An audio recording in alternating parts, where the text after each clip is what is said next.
네, 안녕하십니까. 이번 시간에는 인류역사 종말론 55번 제3축복 복귀의 세계적인 현상에 대해서 여러분과 함께 공유하겠습니다. 네, 보십시오. 하나님을 중심으로 한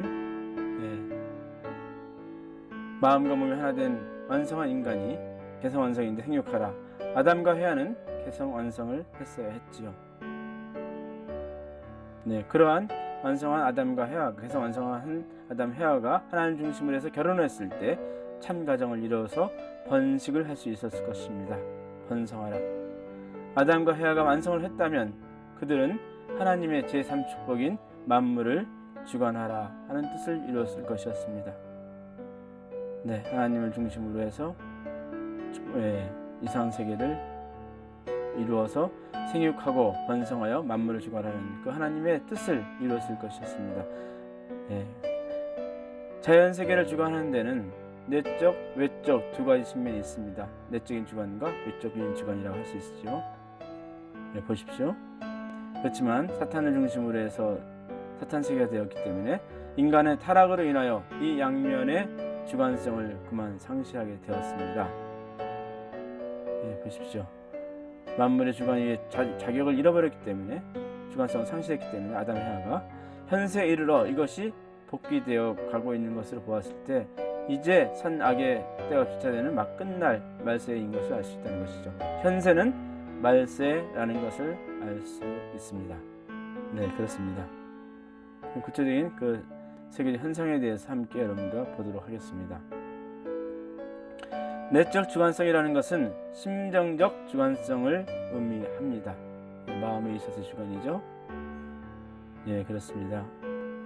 인간이 우리가 개성을 완성한다면 하늘 부모님과 심정적인 일체를 이루게 되어서 하늘 부모님의 심정을 그대로 체휼할 수 있게 됩니다.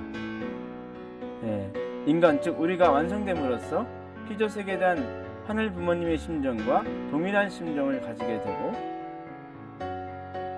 피조세계에 대하여 사랑을 주고 그로부터 미를 돌려받게 될 때에 인간 즉 우리들은 피조세계에 대한 심정적인 주관자가 되는 것입니다. 종교, 철학, 윤리 등에 의한 하늘 부모님의 복귀 섭리로 말미암아 하나님에 대한 타락 인간의 심령이 점차적으로 밝아지게 되어 현세의 피조세계에 대한 심정적인 주관자의 자격을 복귀해 가고 있습니다. 네, 보십시오. 외적 주관성이라는 것은 과학 기술에 의한 주관성을 의미합니다.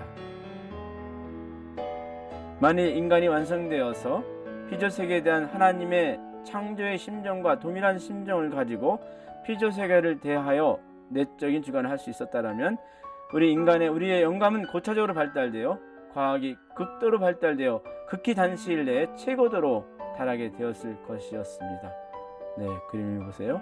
인간은 일찍이 천체를 비롯한 이 우주를 비롯한 자연계 전체를 완전히 정복하였을 것이었습니다.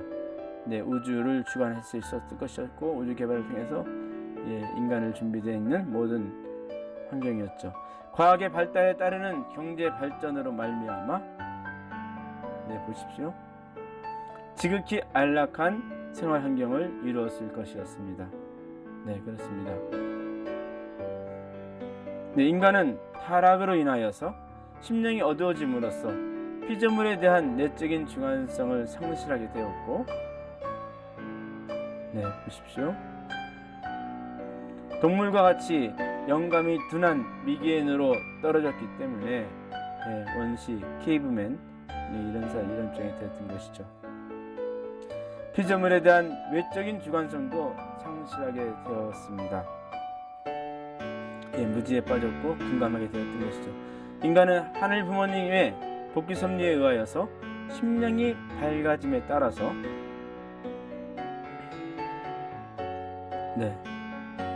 아담 헤아가 떨어졌었고 타락했었고 다시 복귀 섭리에 의해서 구원 섭리에 의해서 심령을 밝아짐에 따라서 피조물에 대한 내적인 주관성도 복귀되어 왔고 그에 따라서 피조물에 대한 외적인 주관성도 점차로 복귀되어 왔습니다. 문화권의 발전도 하나의 종교를 중심 삼고 하나의 세계적인 문화권을 형성해 가고 있고 국가 형태도 하나의 세계적인 주권 기구를 지향하고 있으며 국제연맹에서 국제연합으로 유엔이죠. 그리고 오늘에 이르러서는 세계 정부를 모색하는 데까지 이르렀습니다. 네, 그렇습니다. 네, 그림을 보시죠. 네, 경제 발전을 놓고 보더라도 세계는 하나의 공동시장을 이루어 가는 그 추세에 있습니다. 네, 하나가 한 시장이죠, 전 세계가. 예, 이렇게 무역선들의 해우는 지도가 그림을 그려졌고, 하늘길도 이렇게 열려 있습니다. 와, 극도로 발달된 교통기관과 통신기관은 시간과 공간을 단축시켜서 인간으로 하여금 지구를 하나의 정원과 같이 거닐고 교통할 수 있게 만들었으며, 네, 그렇죠. 우리들의 지금 삶입니다.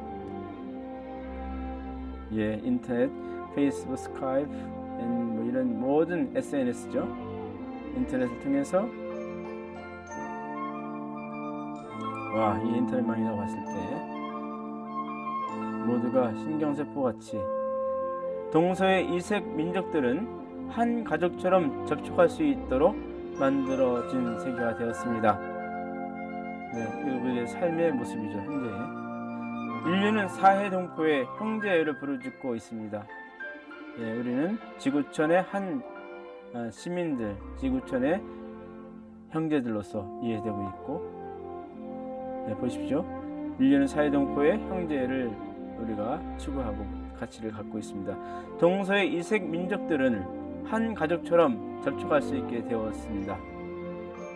네, 그렇습니다. 보십시오. 가정은 부모가 있음으로서만 이루어지는 것이죠. 또 거기에서만 진정한 형제애는 일어나게 됩니다. 인류의 참부모 대신 메시아만이 재림하시면 전 인류는 하나의 정원에서 하나의 대가족을 이루어 단란하게 살게 됩니다. 이런 것을 보더라도 현세는 끝날, 즉 말세임에 틀림이 없습니다. 악주권의 세계가 멸하고 하늘 부모님을 중심으로 선주권 세계가 흥하는 교체되는 때인 것이죠. 내적 외적 현상, 본연의 위치를 복귀하는 것, 본연의 위치를 타락한 위치로부터 본연의 위치를 복귀하는 복귀섭니다라는 것을 알았고, 내적인 외적인 제1축복 복귀의 세계적 현상에 대해서 이미 보았고요. 창조 본성을 복귀하는 인간의 인간성 찾아가는 것이었죠. 자유와 박애주의를 통해서 인간의 자유를 찾아가는 것, 제1축복. 형제주의, 그 다음에 제3축복 복귀의 세계적 현상으로서는 피조물에 대한 창조 본연의 주관을 할 수 있게 되어 간다는 것이죠. 내적 주관과 외적 주관. 그렇습니다. 이렇게 흘러온 역사가 인류에게 주어야 할 최후의 선물이 한 가지 있다고 할 때에, 보십시오. 그것은 목적 없이 한 정원에 모여서 웅성거리고 있는 낯선 나그네들을 한 부모님을 중심한 한 식구로 묶을 수 있는 천주적인 이념이 될 것입니다. 가정, 시족의 종교, 인류 국가 종교, 세계 종교, 천주적인 가르침, 영계와 지상계까지 모든 것을 다 통괄할 수 있는 마지막 새 진리를, 천주적 가르침을 마지막에 인류 역사에 있어서 나타날 때라고 할 수 있는 것입니다. 네, 그렇습니다. 이렇듯 이번 시간에는 끝날 말세에 있어서의 제3축복, 즉 만물 주관의 복귀 현상을 봤을 때의 끝날인 것을 알 수 있다는 것에 대해서 여러분 함께 공유하였습니다. 감사합니다.